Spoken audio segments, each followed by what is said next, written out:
we will have a few other people who are planning to attend, including one person who's hoping to ask Director Manfred some questions. So welcome to this week's edition of the Yamhill Leadership Roundtable.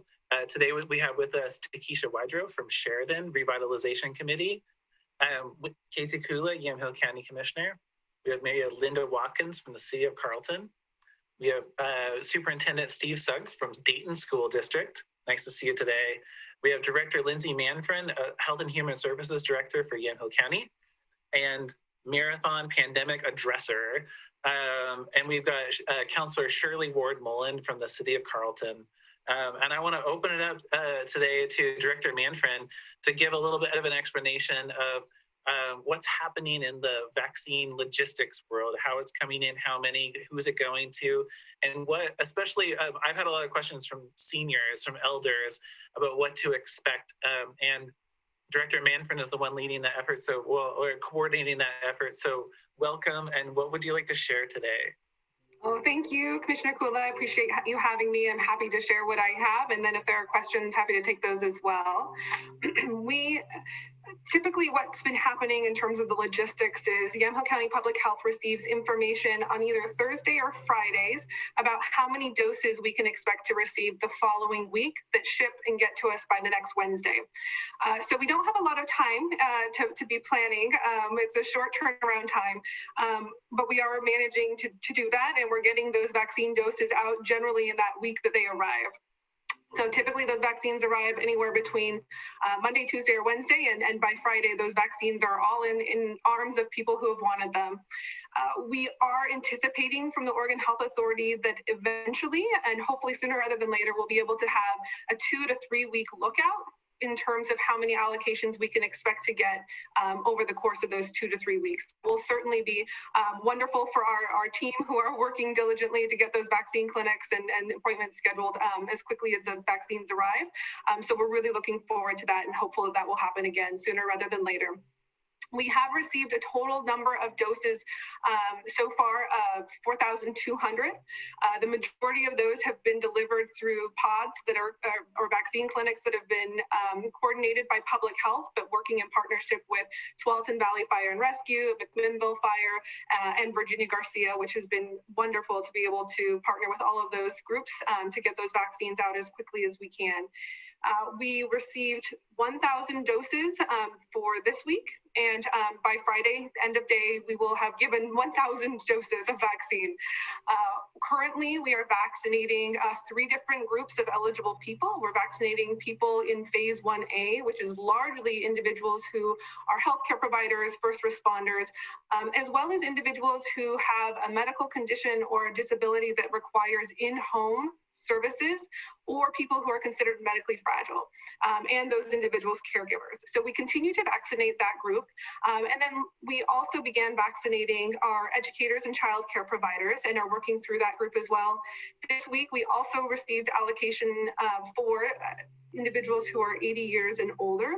And so we are vaccinating that group this week as well.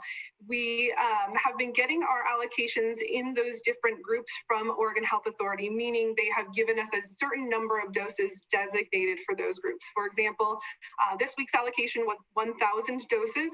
200 were supposed to go to phase 1A, 300 to education and childcare, and 500 to those who are 80 and over. We are working with our primary care providers in town as well, and some of them will be receiving small quantities of vaccine from us to vaccinate their own patients. I do want to emphasize and underscore that the small quantities component, they are working really hard to get those to their patients, just like public health is working really hard to get those to the community members. But the doses still continue to be far more limited than we'd like. We did launch a new platform to be able to sign up for vaccine, which I'm really excited about. We've been managing a system that's been quite labor intensive for my team, but they've been doing a wonderful job.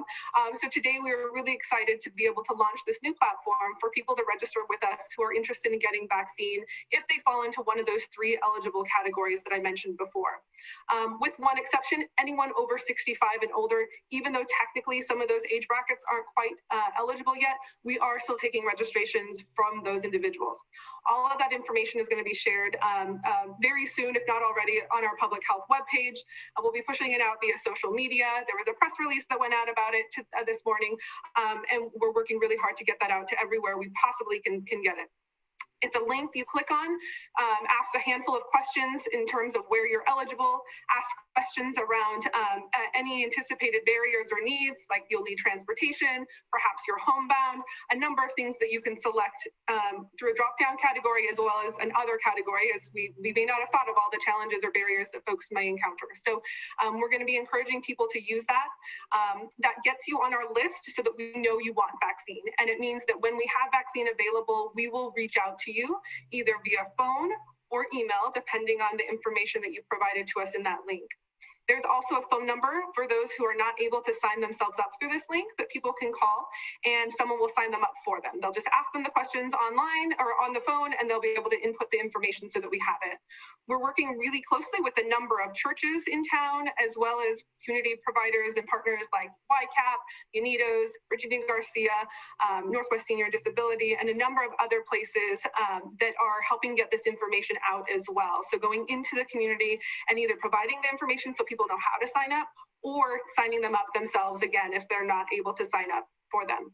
It is smartphone compatible, so hopefully that will be pretty easy to use in the field, and we're hoping that this will get folks a little level of comfort. At least they'll be on this list knowing that, so that we know that they want the vaccine, and we'll be able to work through that list just as quickly as we're able, of course, dependent on the number of doses that we're getting from the Oregon Health Authority. That's such a good start. Thank you. It looks like Councilor Mankey, she's gone, but I think she has a question for you. I am. Oh dear. Let's see. Start the video too. I'm sorry I came in late. Could you give me whatever it is I'm supposed to contact to see about getting signed up? Yep, so there's a registration link, and I would be happy to get this to Commissioner Kula, who could send it out to the distribution list. Thank you. You're welcome. So wonderful to hear. Are there questions from the folks here about anything that Director Manfred just... I have a question.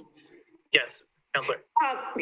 How are you handling folks that are going to be due for their second doses? Oh, great question. So we have essentially two simultaneous processes happening right now. So anyone who's getting their vaccine with us today, or I'm sorry, this week and moving forward, will just have their second doses scheduled at the time that they receive their first dose. So they'll get that between 28 and 35 days after that, just depending on when we have that vaccine clinic scheduled. So that's going to be happening moving forward.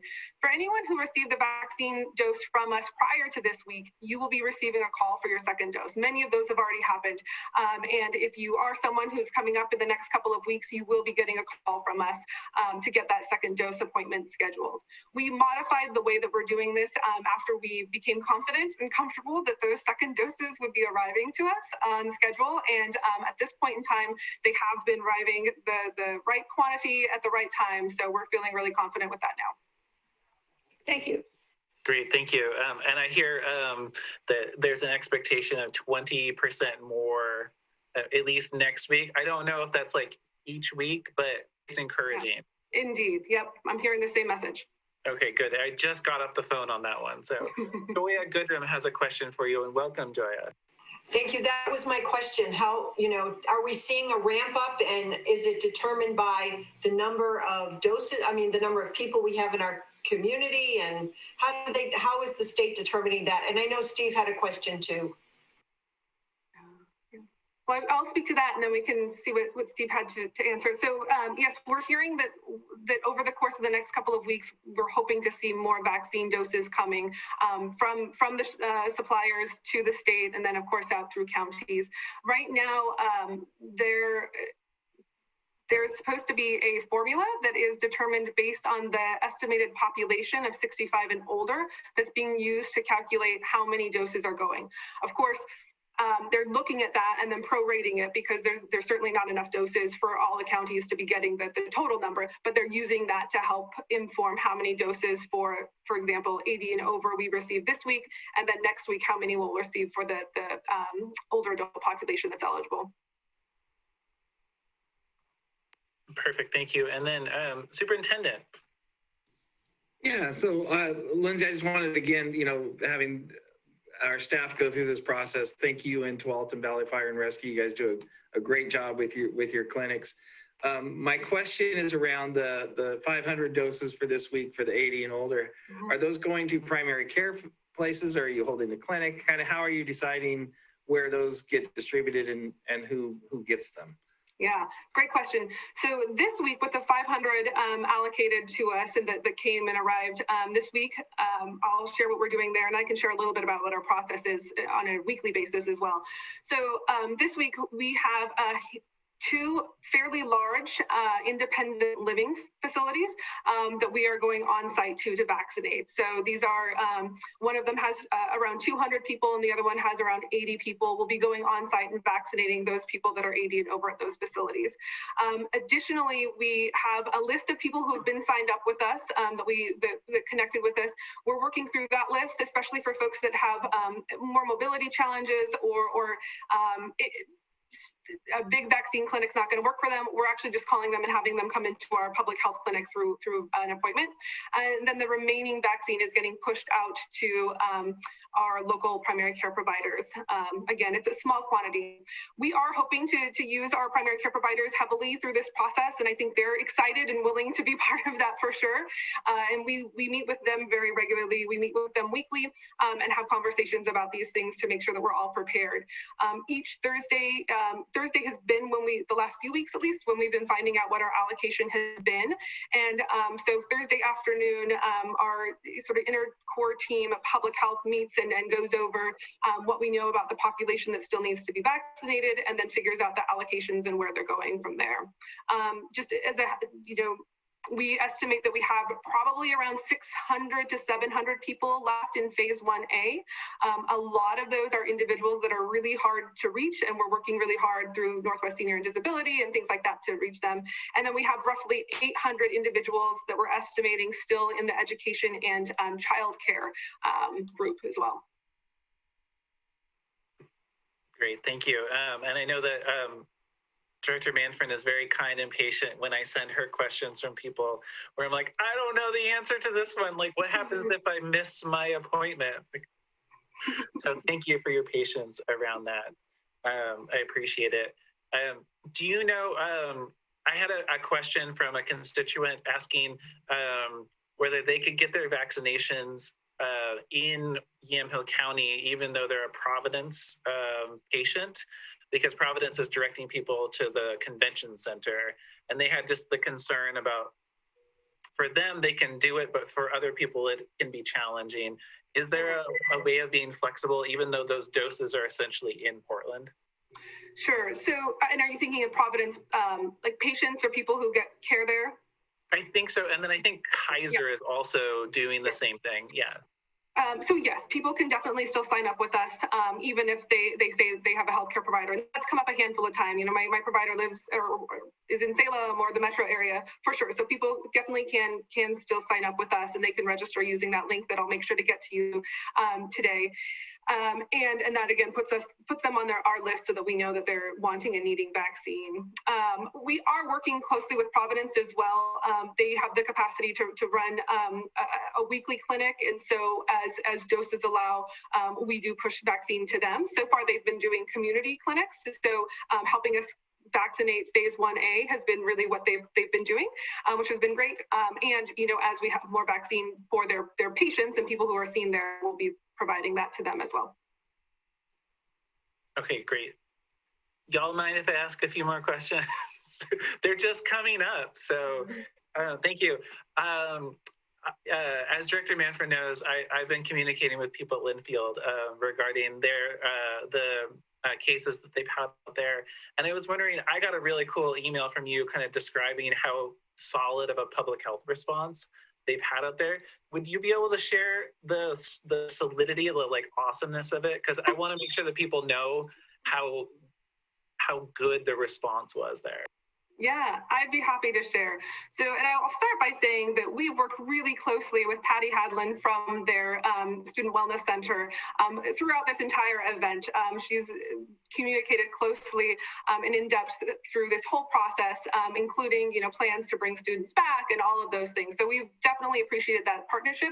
And I think that close connection and that partnership probably really helped get our arms wrapped around the situation at Linfield very quickly. So certainly, immediately as soon as there was an indication that there may be an issue based on some regular testing that was happening, Patty connected with us and we were able to put a plan in place that got all the right folks tested. Of course, as these things happen, it initially happened on a late Friday night, and all the work's happening late Friday night and early Saturday morning. But they did a really nice job of putting all those things in place, quarantining those who needed to be quarantined, testing those who needed to be tested, providing and assuring that those people who were quarantined or in isolation because they were sick had the supports and things that they needed so they didn't have to leave, bringing food, making sure that those things were taken care of. And then we were able to partner with the state to bring them down and to do some testing in the groups that we felt was really relevant and needed some more testing. And we're feeling really confident that, that the situation is contained at this point. Okay, great. Thank you. It's just nice hearing it from you. Although I've heard it from Director Hadlin, but I think for the community, they have a lot of trust in the two of you, I'm pretty sure. I wanted to ask about going back to vaccine logistics. Is there, it sounds like there's an ability for people to have Spanish language, at least translation of things like getting through the list. Will it be available as a Spanish language document, or does it really need to be somebody helping? So the registration itself is in English and Spanish. So click on it and it'll have English / the Spanish content as well.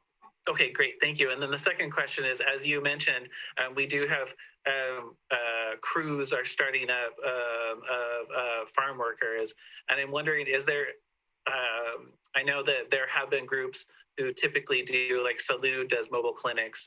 Is there, do you anticipate a time when there's a mobile vaccine clinic? Absolutely. And I think that we do sort of, we don't have a mobile unit, but we do send little teams off to, like this independent living facility, or we had one long-term care facility in Yamhill County that wasn't able to sign up for the federal pharmacy program. We were grateful it was only one, but it happened to be a very large one. So we sent teams out to them to make sure they were vaccinated. So certainly we know that that's definitely within the realm of what we plan to do. I think what we're waiting on is, as we move through the older adult population, moving to that next phase of who's eligible, which some of you may have seen. The state advisory committee did come out with its recommendations around really wanting to prioritize essential workers, people of color, migrant farm workers, a handful of different groups, and then individuals who are 16 to 65 who have chronic health conditions. There's still a lot of work to be done. So if you've seen the memo that was sent out, it had broad brush categories. In no way are we able to begin to sign people up or do anything of that nature, just because we really need to get more definition around those populations, really thinking about those at highest risk first, for sure. Okay, great, thank you. And Councillor Drabkin has joined us too. So Councillor Drabkin, Director Manfred just has a few more minutes with us. So if you have any questions for her, I'd say don't worry about them maybe being overlap, because I've heard that you need to hear things 7 times in order for them to get in there. At least that's for me. But if you're good, that's totally cool. Actually, so I will risk overlapping. I'm sorry to be late. My last Zoom ran twice as long as it was supposed to. The main question that I'm getting is around the statistics the county needs to meet in order for restaurants to open. And because there are 3 different criteria that are being looked at, average daily case counts, the percentage positivity, and I can't recall what the third one is. I know we have to move from extreme risk into high risk in order for restaurants to reopen at 50% capacity, but I guess the main question is, what is the exact piece of data that has to, or what criteria or thresholds do we need to meet in order to transition into that high-risk category, which one of those data points or which collection of data points do people need to know and understand? Yeah, really it's two things. So we're looking at the positivity rate over the course of the last 14 days. That one has been one that we've met for the last 3 releases of the data. It needs to be under 5%. We've been between 4 and 5, 4.5% has been where we've been held pretty steady, which is great. I think that what that number tells me is that we're getting the number of tests that need to be done to account for our community that need to happen. So that's great. The other data point is the cases per 100,000. We need to be at 200 or less cases per 100,000. And we got really close, folks. I mean, I can't even tell you, we were really feeling hopeful. And last week we began to see an uptick in cases again. And it was really unfortunate, and we're hopeful that goes back down. I'm hopeful that Super Bowl parties didn't derail us anymore. It's hard to say. There was definitely a lot of folks out. So those are really the 2 data points, and they need to be met for consecutive 14 days for those weeks period they're looking for. So and because they're only doing the change weeks every other week, right? We know that it'll be at least 2 weeks before we'd be eligible to move again. So really, I just encourage people to do everything that they possibly can to stay safe, follow guidelines, because that's really what's going to get us into the lower risk category, is doing that. That way we can feel safer about doing things like opening restaurants and things like that when we know that we have a smaller amount of community spread happening. And how does the average daily case count work in to that as well? So they use that number to calculate the cases per 100,000. Okay, thank you. Yeah. And then I think either Joya or Takesha had a follow-up question to that, or maybe both of you. But I can ask Joya I can ask Takesha as she's not able to, but Joya? Thank you. I had a similar question about that because obviously Washington County was moved into high, and yet Yamhill County did not get there. So my question is, how did Washington County get away with that? And is it a larger county? I'm going to assume it's because there are more people there. But, you know, it is so disheartening to see that we were this close and we didn't get there. And, you know, any light that you can shed on that would be so much appreciated. And, you know, I mean, the Super Bowl was Sunday, so I'm going to guess in 2 weeks, things could be at the same place. Yeah, it's really hard to say. You know, I think with you know, speaking specifically to Washington County, you know, certainly their case numbers are higher than us. Although I will say there was a day this week we had more cases than them, which was my own moment of, oh dear. Nothing against Washington County. They're just so much larger and have been having more cases than us. But really, they have more cases, but they have such a larger population that when you're looking at that cases per 100,000, they've been at around 166 for the last couple of weeks, whereas we've been, you know, between 200 and 250-ish. So really, it just kind of comes down to those numbers. And yes, I feel the same way. I was really feeling hopeful as of sort of mid last week, and was quite sad and disheartened, as you said, to see our numbers continue to increase. Yeah, I think it was for both you and I, Director, it was that day when we got 41 new cases, and it was just like, yeah. And Director Manfred keeps us posted on both if somebody has died in our community and case counts, and I really appreciate that, even though it's hard to see. Yeah. Thank you. And oh yes, Councilor Drafton, but Takesha also had a question. I wanted to make sure. Sure. Mine, I'm sorry, and you said that we have to maintain those numbers for 3 weeks, correct? It's 2 weeks. So every other week, 1 week, they sort of do a data poll, and it's a kind of, they call it the warning week, where you look at where you might be. And then the following week, they pull the data again and make any adjustments. And then Takesha? Yeah, I've gotten this question a couple times, and I wasn't sure how to answer about the prison in Sheridan. If the case counts there are counted within the overall Yamhill County numbers?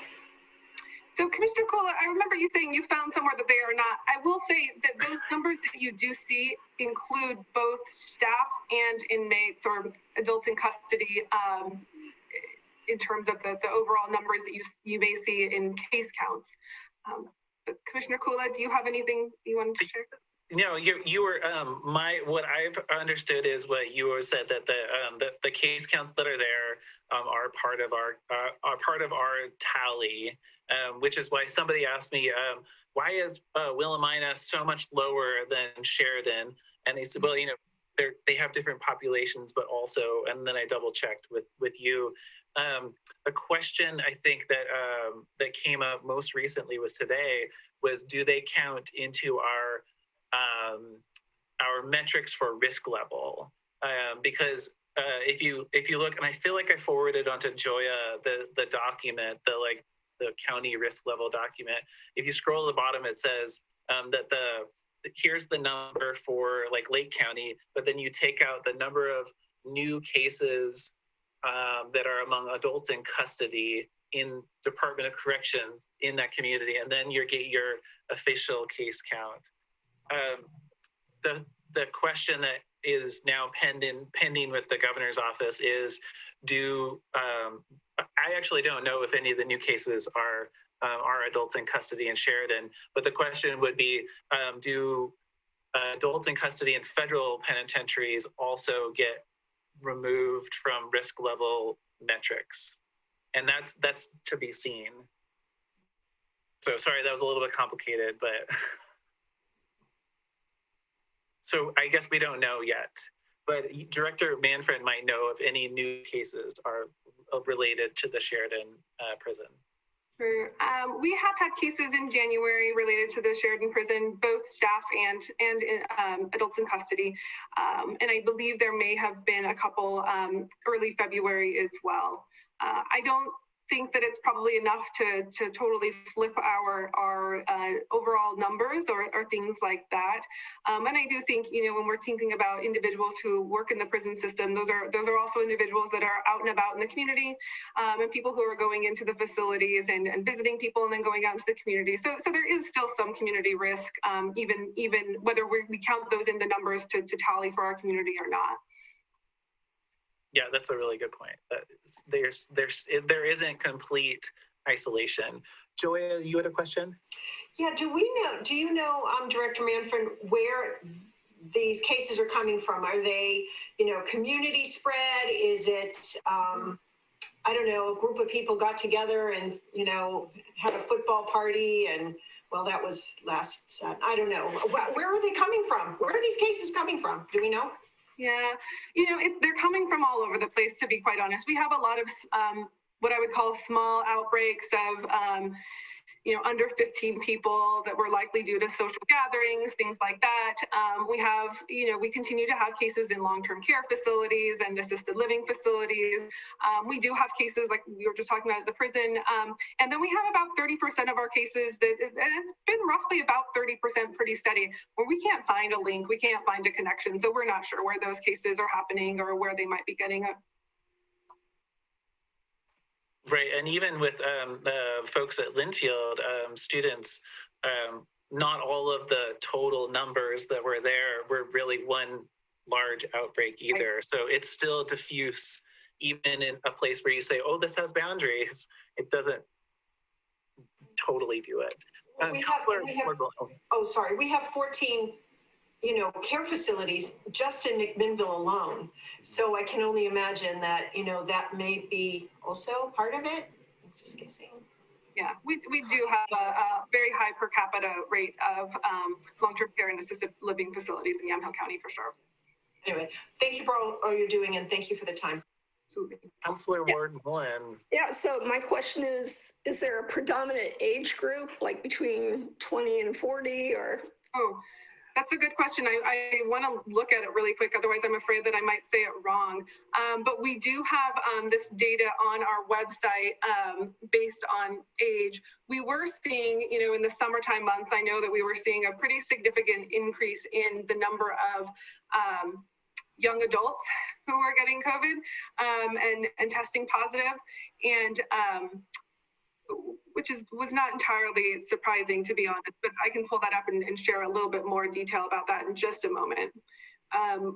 Certainly when we're looking at hospitalizations or unfortunately deaths, we're definitely seeing those numbers significantly higher in the 80 and over population, which is not surprising. But overall, the largest group, I was able to find it, is that we've had the number of cases for is 20 to 29. So definitely that younger adult population, followed by the 30 to 40, and it sort of just goes up or goes down from there. Okay, thank you. And then Keisha Wydro has another question, I think, for you, if you still have a few seconds. I think I could do probably one or two more questions, yeah. Yeah, just really quick. Someone mentioned nursing homes. Is that included in the overall count as well? Is the care homes as well?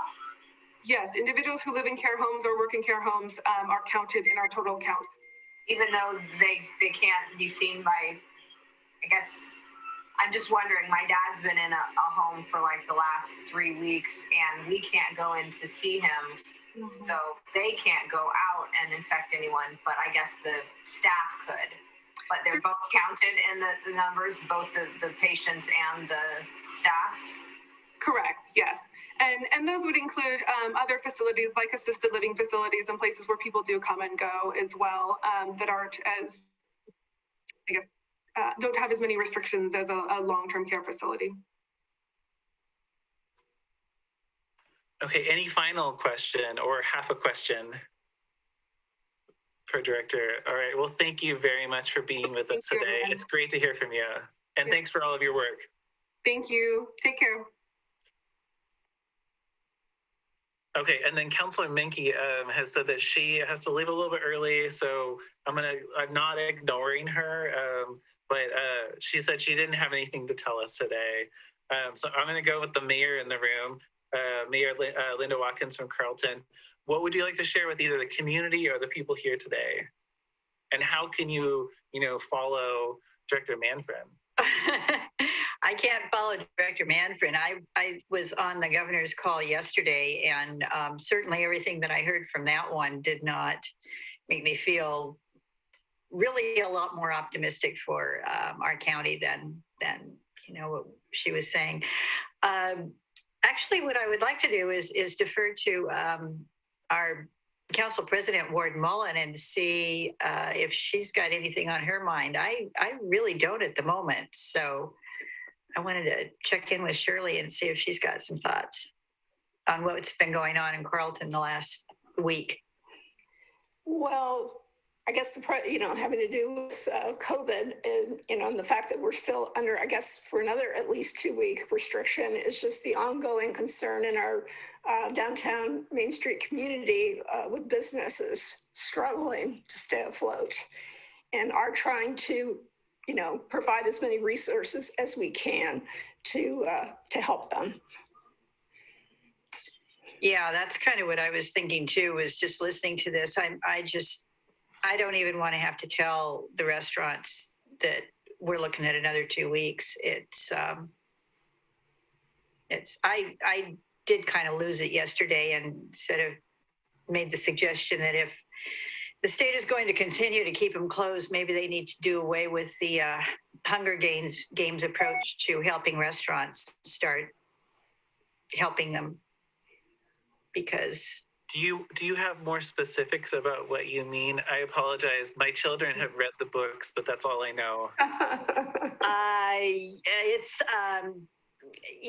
the lottery. You're constantly fighting and battling everybody else. There's a limited amount of resources being handed out, and boy, if you don't get in there and get it, you're just SOL. And we have. Not everybody's that great with paperwork, for one thing. I mean, whether you have a business or not, sometimes people are not as quick on the draw. We've got restaurants that are struggling. We've got a few restaurants that actually can do some outdoors serving, and then most of them can't. The whole thing is there's no equity involved in how they're being rated or judged or supported. And it's not right. I'm sorry. It's just not right. Well, the word that's most I've seen most commonly around the news that we are not moving down a risk category. And Joya, you said it to me. I said it to Jody Christensen. Like the list goes on and on. It's very disheartening. Yes. I even said it on Twitter earlier today. Yes. Yeah. But I did want to note that Yamhill County Public Health is going to, the county is setting up a program to essentially provide grant funding to cover the cost of your health inspection for a food establishment. Mhm. So we still have to send the bill out to people, but then they can send it back to us if they're like, yeah, we're still going, or we still want to go sometime this year, we still want to be in business. And when they send it back, that'll get covered, the cost of that inspection. Yeah. So that's at least a step that they don't have to worry about that thing and about making the decision based upon whether they can afford the fee or not. Yeah. It's not enough, but it's something. It's something. And we'll be talking to the CBA this evening, so I will mention that to them. The other thing, I guess, that's the big conversation around here, of course, is the trail vote. So, the town is not sharply divided on it, but there is certainly, both viewpoints around here. So that's, I guess, I appreciated your comments the day after the vote, Commissioner Kula, about looking at other options, which maybe goes a little bit what we were talking about as far as a regional parks. Yep. Yeah, I'm actually I'm not going to be leading the effort because I have a lot of other things I need to do, but the people who know how to run parks districts are having those conversations. So, Remy, you might want to check in, Councilor Menke, with your parks department and see. But I do think that there is a potential path. I still think that there's a path forward that works for everybody. The folks who are neighbors who are opposed and have legitimate concerns, and then for the large number of people in the community who are supportive of this. Yeah. Because I know it sounds funny that it runs through your community, but it's something that affects all of us, believe it or not. Well, it does, yeah. And that goes back to some of the conversation we had a couple of months back about possibilities for other larger plots of land in neighboring cities or that overlap cities and counties, that county land that might be looked at for larger parks and larger recreational areas. So the idea of that kind of a department is really kind of exciting. Yeah, fun. I will keep you posted. Yeah, definitely. Thanks. Yeah, thank you. Joya has to leave a little bit early, so I want to make sure that if she wants to tell us a couple of things at the very least. So I'm going to jump around here. And Joya, what would you like to share with the community today? Thank you, Commissioner. Everyone, good to see you. Of course, disheartened about our news today. And I know our businesses are going to be really sad because Valentine's Day is this weekend. And I know a lot of places were looking forward to being open. And I'm hoping that the weather holds out because it's not going to be fun eating dinner in the snow. I'm just saying. So I'm hoping that, it is what it is. The other thing is we got Jody Christensen sent out guidance on entertainment venues and entertainment establishments. So that would be like the restaurants and of course indoor entertainment like museums and things like that. So we'll be sending that out and posting it on our chamber website, and any other information that we get we'll be sharing with the community and our members. So that's all I have. Thank you, Commissioner, for all you're doing and the efforts, because I know you're working hard behind the scenes to see if we can open. Thank you. Yeah, you should see my list of emails to Leo Horner in the governor's office just today, but the last 2 days especially. Yeah. One of the questions that I've been asking them is also, does higher ed educators and staff, do they get some level of vaccination in there? Educators and K-12 do. that was kind of the question that was out there. And it sounds like the Higher Education Coordinating Council is discussing that. So yeah, I do want to note that it'd be more fun to eat outside with it snowing on Valentine's Day than sleeting or raining. This is a very good point. It would be very pretty. It might be a little cold. That's all I'm saying. It might be just a wee bit chilly. That's but true. If you dress really warmly, it'd be okay. Anyway, thank you so much. Yes, thank you, Joanna. Yeah, we'll see you later. I'm out of here. Thank Okay. you. Thank you. Bye. Okay. Councilor Menke doesn't have anything she wanted to add today. Councilor Drabkin, what would you like? Council President Drabkin, what would you like to share? Thank you, Commissioner. I think it was mentioned earlier that Washington County had a change in risk level. Also, Hood River, Clackamas, and Marion County also all saw changes in risk levels. I think that I just want to kind of bring that back to a conversation that's really more the community. And I say this not only as a member of your leading government, but also as a business owner that has not been able to be open regularly since March.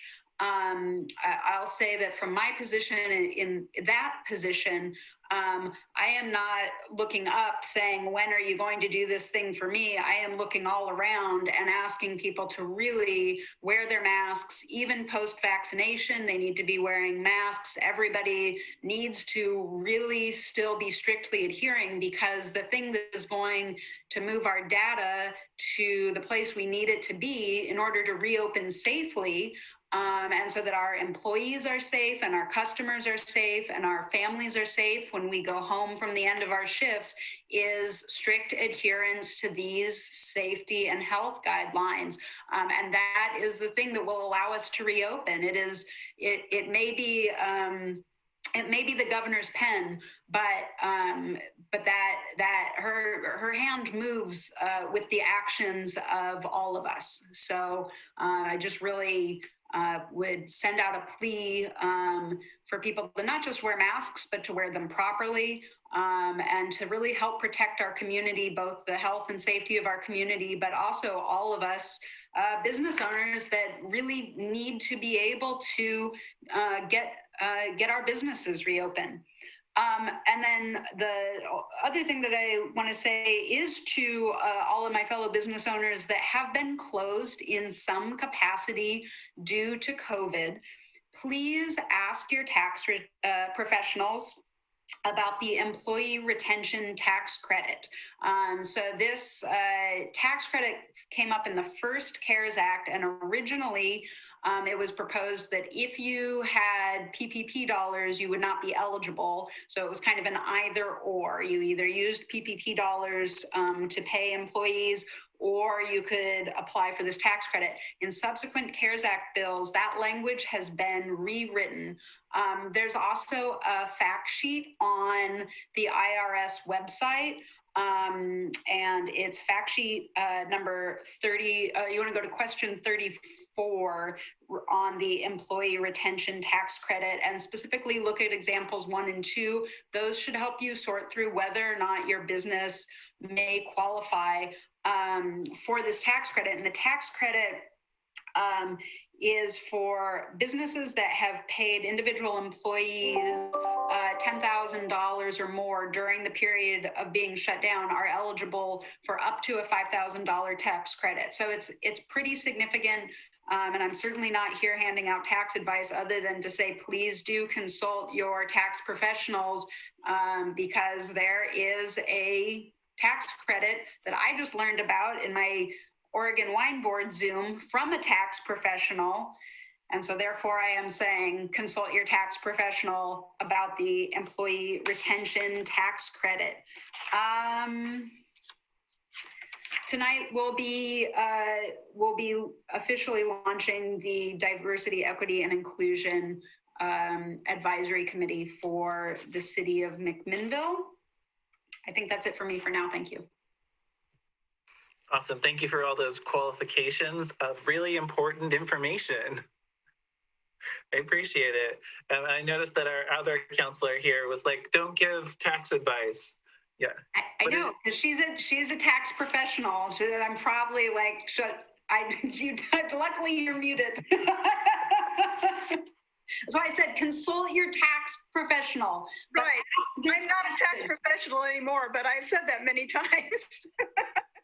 It's really helpful for the community though to know that. So I appreciate you getting that out there. Do your due diligence, but check that out. A lot of people have worked really hard to hold on to employees, even when they didn't know what was going to come next with the pandemic and the restrictions. So it's important for people to get some kind of benefit from that. And Councillor Ward Mullen. Yeah, this kind of tags along with Remy's comments about, doing what we need to do to, wearing masks and socially distancing, all of what we've heard 1,000 times. And this may be unknowable, but I'm just wondering, since Yamhill County has, not met the threshold, if there's any way of knowing if there's just sort of this broad non-compliance in our county as opposed to other counties, or that's just not knowable. Yeah, that's a great question. It's one that we ask around the county quite often. As you know, there's a tremendous difference. Well, there is a difference of opinion about the value and the value of measures that mitigate the transmission. So there's the things that we do that are supposed to work. There's differences of opinion from the very highest levels of our county government through cities, and so leadership matters and words matter. But there's also people who simply don't think that it's real, and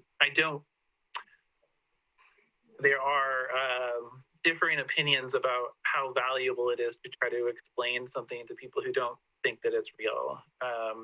When we all have a common set of facts that we can agree on, we can produce policies that are effective for everybody, and we can differ in our views of those policies, but we really do need to have a set of facts, like what Councillor Drabkin said, that like masks, the data shows that masks slow the transmission of respiratory viruses.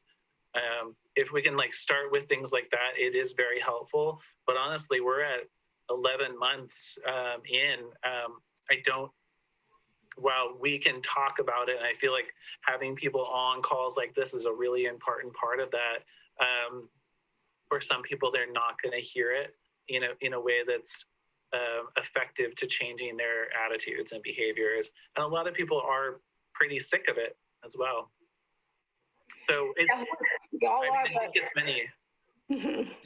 I think it's many different things. For people in our long-term care facilities, our elders who are being taken care of by people who are coming and going from the community, that's another whole devastating world of they're getting viruses in and having them transmit about. And so that's many of the people in our community who have died over the year have been in long-term care facilities. And that's its own devastating impact on all of us, on our family here. Yeah. I had a woman yesterday comment to me that, they want to get tested to see if they've had the virus, because if they have, then they don't need to take the shot, which they don't want to take. And I was just like, oh, dear God, what do you say? You just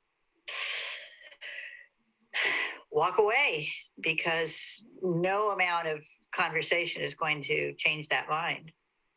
And I will admit that I've had many conversations with people where just simply providing some level of information from the fact that I read the papers, the research papers and briefing documents, has been enough to make people that I know comfortable with situations that they might not be totally comfortable with.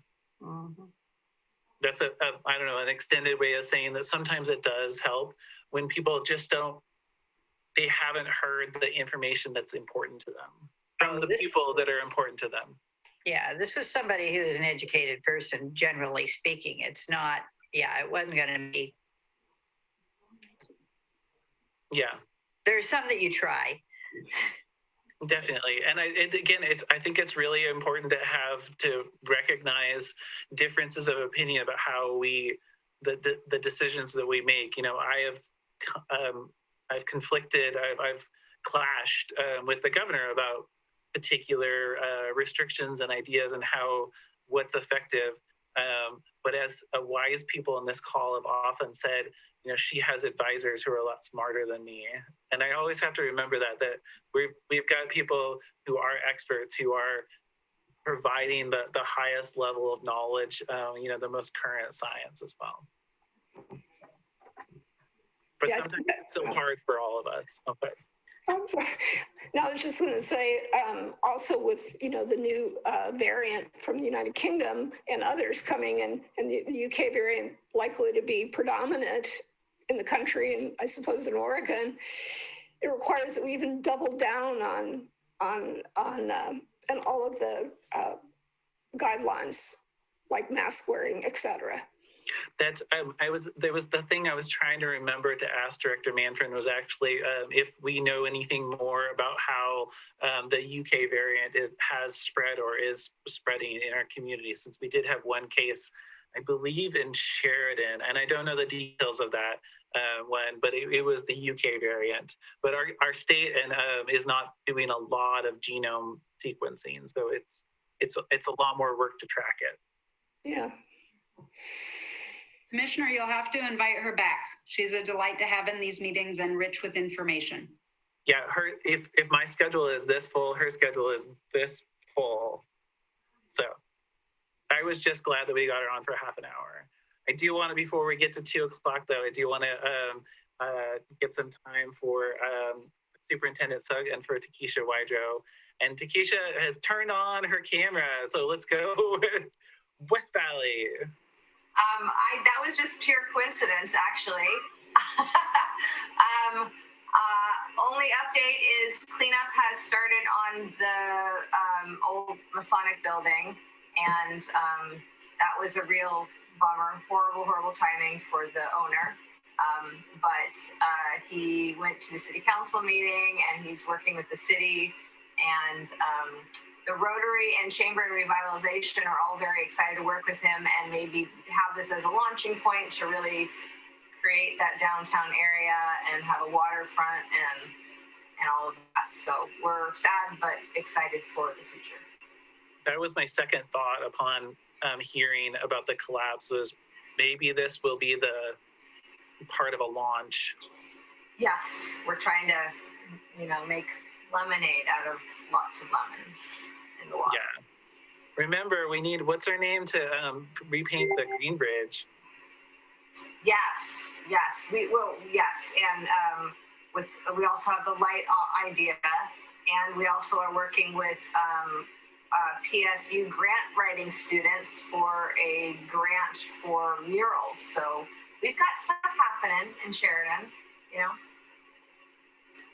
Okay. Thank you very much. And Superintendent, what would you like to share with the community about school reopening? How are you doing?